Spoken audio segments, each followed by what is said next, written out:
Thank you so much for making this a priority in terms of worship as we come here and remember and reflect on this Good Friday evening and the things that transpired on this night.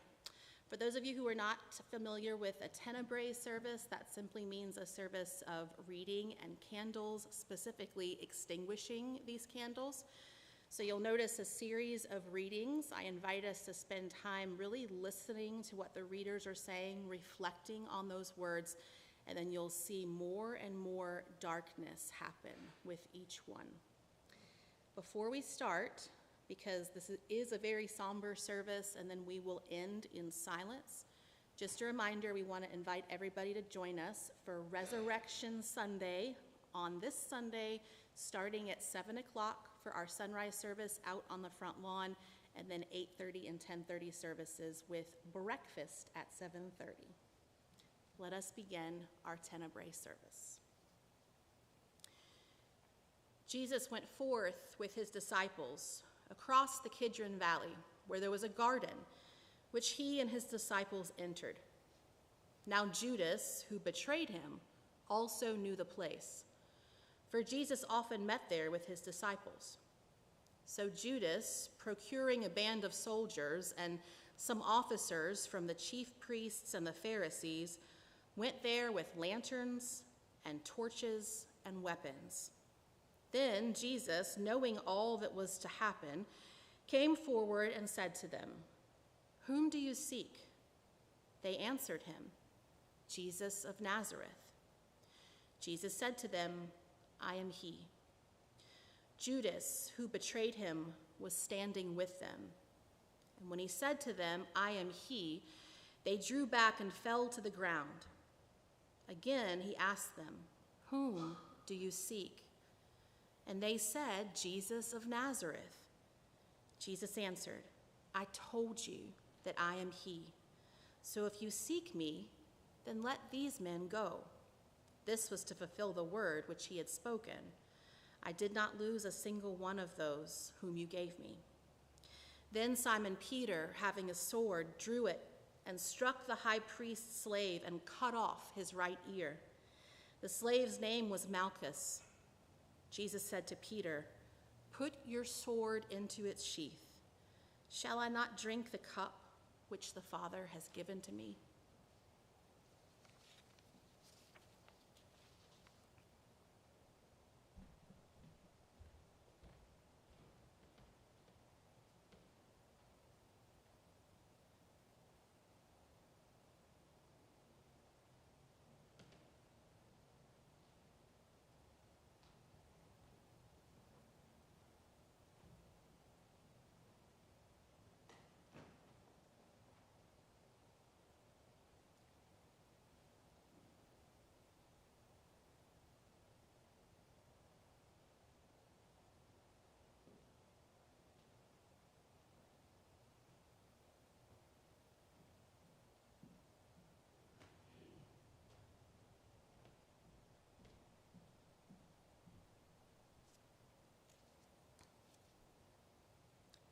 So the band of soldiers and their captain and the officers of the Judean authorities seized Jesus and bound him. First, they led him to Annas, for he was the father-in-law of Caiaphas, who was high priest that year. It was Caiaphas who had given counsel to the religious authorities that it was expedient that one man should die for the people.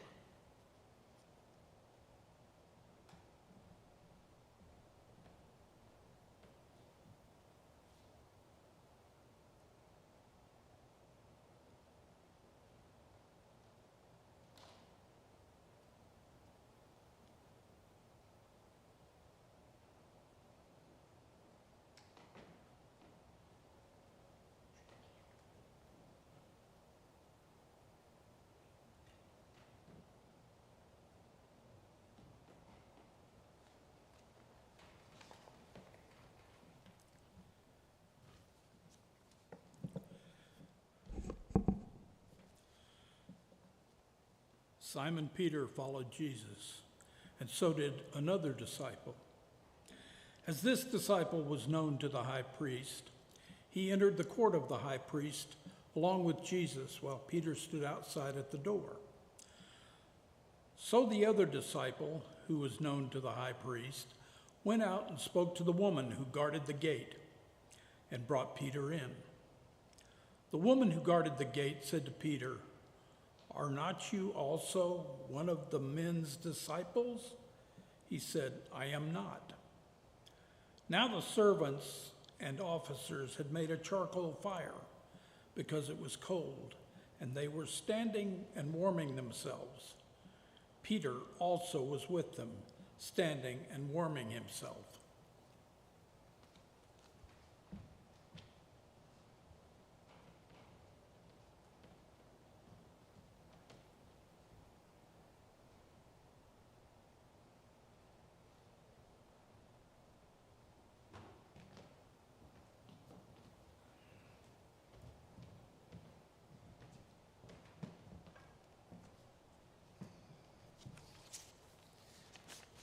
The high priest then questioned Jesus about his disciples and his teaching.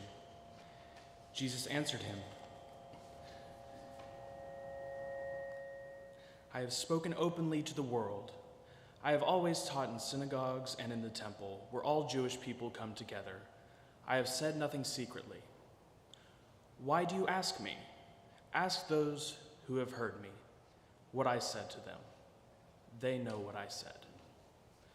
When he had said this, one of the officers standing by struck Jesus with his hand, saying, "Is that how you answer the high priest?"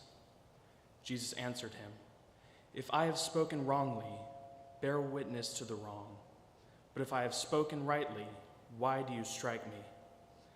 Annas then sent him bound to Caiaphas, the high priest.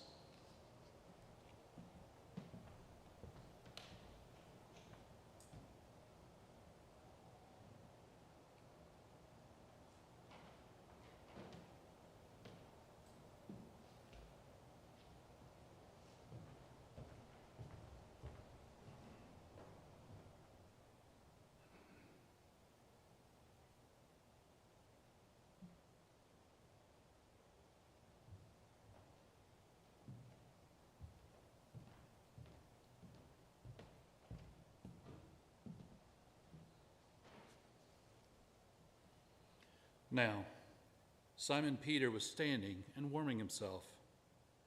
They said to him, "Are not you also one of his disciples?" He denied it and said, "I'm not." One of the servants of the high priest, a kinsman of the man whose ear Peter had cut off, asked, "Did I not see you in the garden with him?" Peter again denied it, and at once the cock crowed.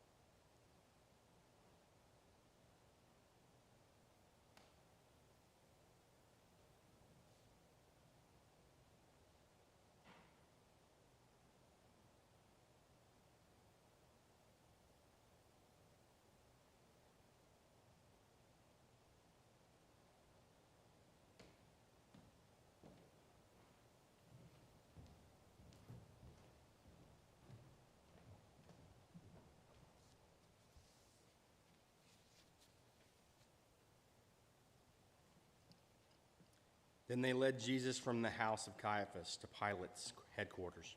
It was early. They themselves did not enter they did not enter the headquarters so they might not be defiled, but might eat the Passover.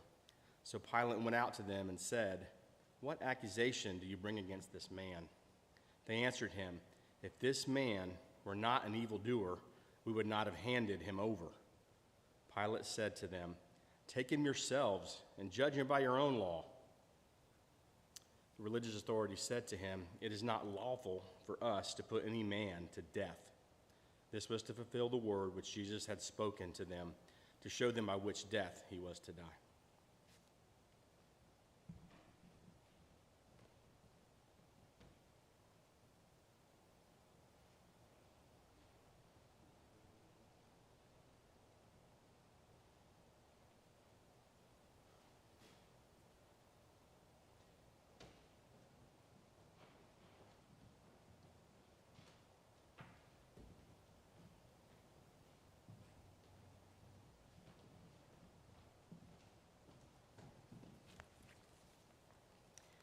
Pilate entered the headquarters again and called Jesus and said to him, "Are you the king of the Jews?" And Jesus answered, "Do you say this of your own accord, or did others say it to you about me?" Pilate answered, "Am I a Jew? Your own nation and the chief priests have handed you over to me. What have you done?" Jesus answered, "My kingship is not of this world. If my kingship were of this world, my servants would fight that I might not be handed over to the religious servants. But my kingship is not of the world." Pilate said to him, "So you are a king?" And Jesus answered, "You say that I am a king. For this I was born, and for this I have come into the world, to bear witness to the truth. Everyone who is of the truth hears my voice." Pilate said to him, "What is truth?"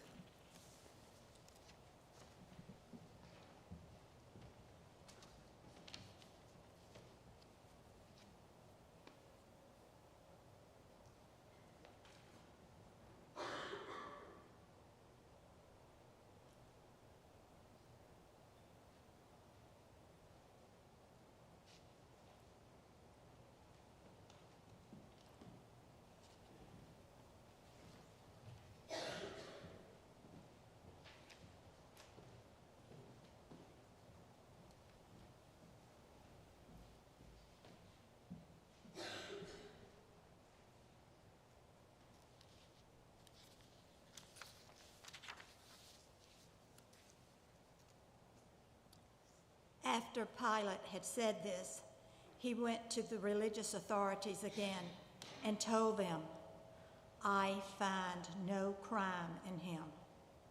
But you have a custom that I should release one man for you at the Passover. Will you have me release the King of the Jews?" They cried out again, "Not this man, but Barabbas." Now Barabbas was a robber.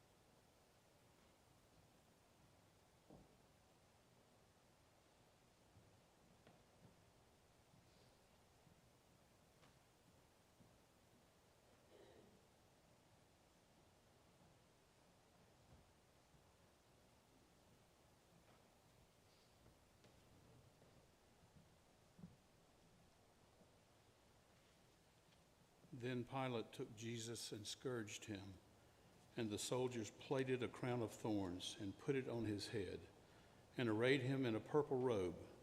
They came up to him, saying, "Hail, King of the Jews!" and struck him with their hands. Pilate went out again and said to them, "See, I am bringing him out to you, that you may know that I find no crime in him." So Jesus came out, wearing the crown of thorns and the purple robe. Pilate said to them, "Behold the man." When the chief priests and the officers saw him, they cried out, "Crucify him! Crucify him!" Pilate said to them, "Take him yourselves and crucify him, for I find no crime in him." The religious authorities answered him, "We have a law, and by that law he ought to die, because he has made himself the Son of God." When Pilate heard these words, he was the more afraid. He entered the headquarters again and said to Jesus, "Where are you from?" But Jesus gave no answer. Pilate therefore said to him, "You will not speak to me? Do you not know that I have power to release you and power to crucify you?" Jesus answered him, "You would have no power over me unless it had been given you from above. Therefore, he who delivered me to you has the greater sin."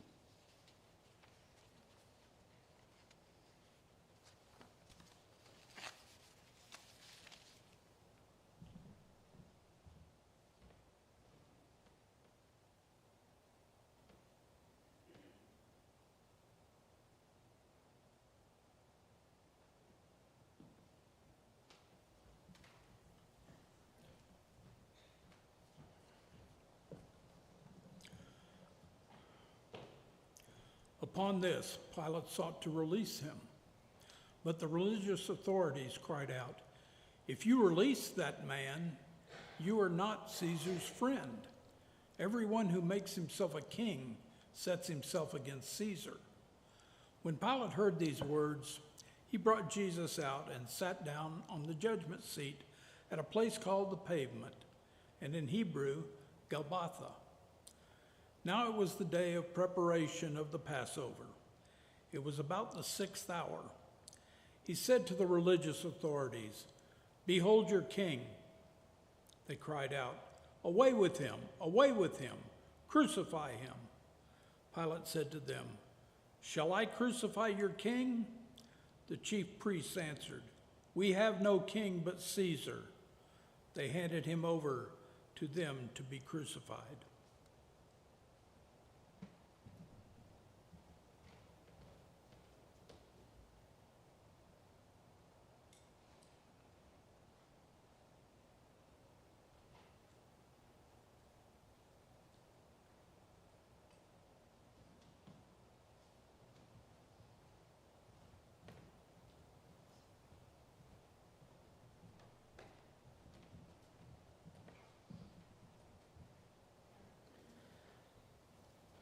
So they took Jesus, and he went out bearing his own cross to the place called the place of the skull, which is called in Hebrew Golgotha.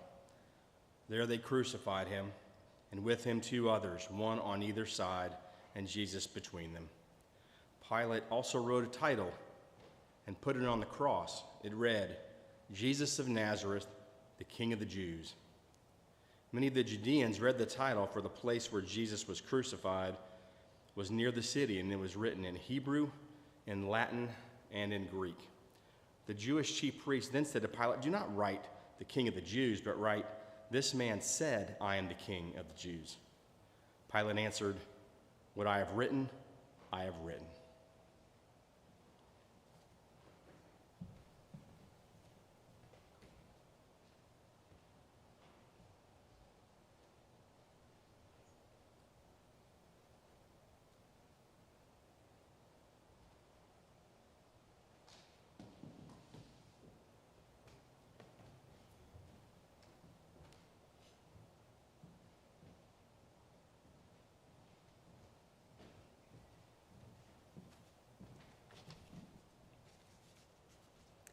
When the soldiers had crucified Jesus, they took his garments and made 4 parts, one for each soldier, also his tunic.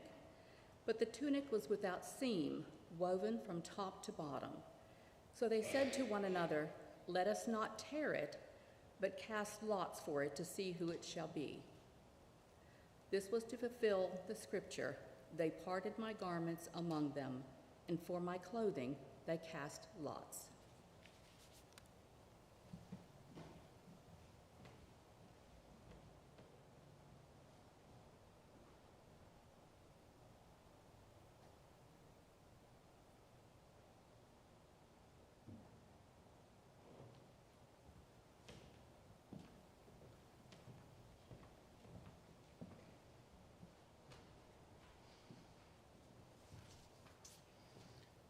So the soldiers did this. But standing by the cross of Jesus were his mother and his mother's sister, Mary the wife of Clopas, and Mary Magdalene. When Jesus saw his mother and the disciple whom he loved standing near, he said to his mother, "Woman, behold your son." Then he said to the disciple, "Behold your mother." And from that hour the disciple took her to his own home.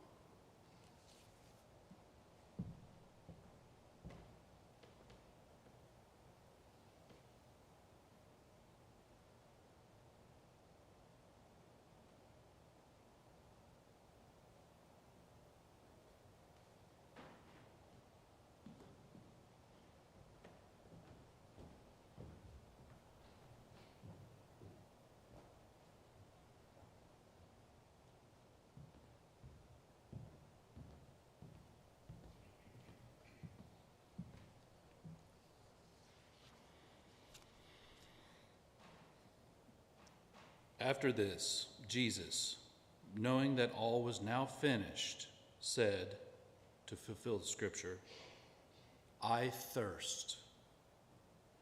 A bowl full of vinegar stood there, so they put a sponge full of the vinegar on hyssop and held it to his mouth. When Jesus had received the vinegar, he said, "It is finished." And he bowed his head and gave up his spirit.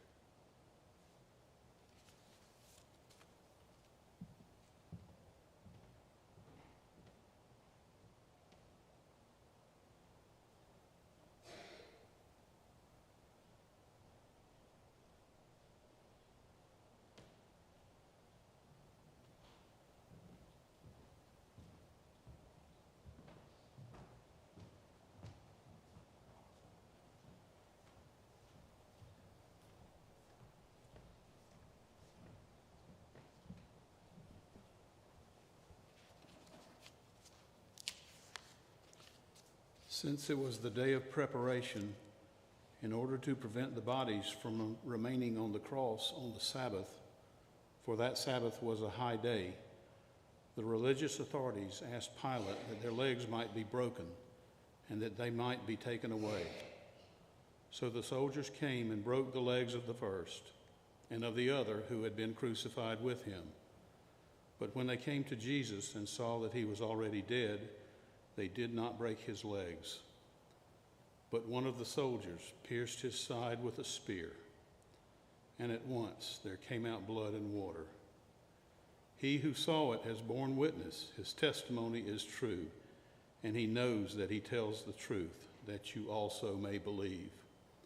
For these things took place that the scripture might be fulfilled. Not a bone of him shall be broken. And again, another scripture says, they shall look on whom they have pierced.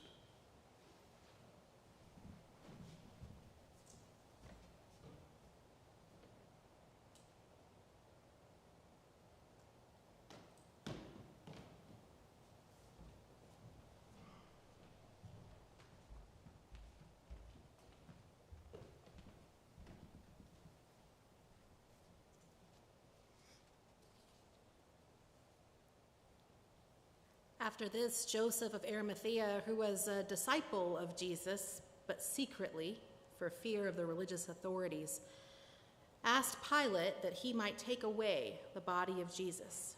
And so Pilate gave him leave. So he came and took away his body. Nicodemus also, who had first come to him by night, came bringing a mixture of myrrh and aloes, about 100 pounds weight.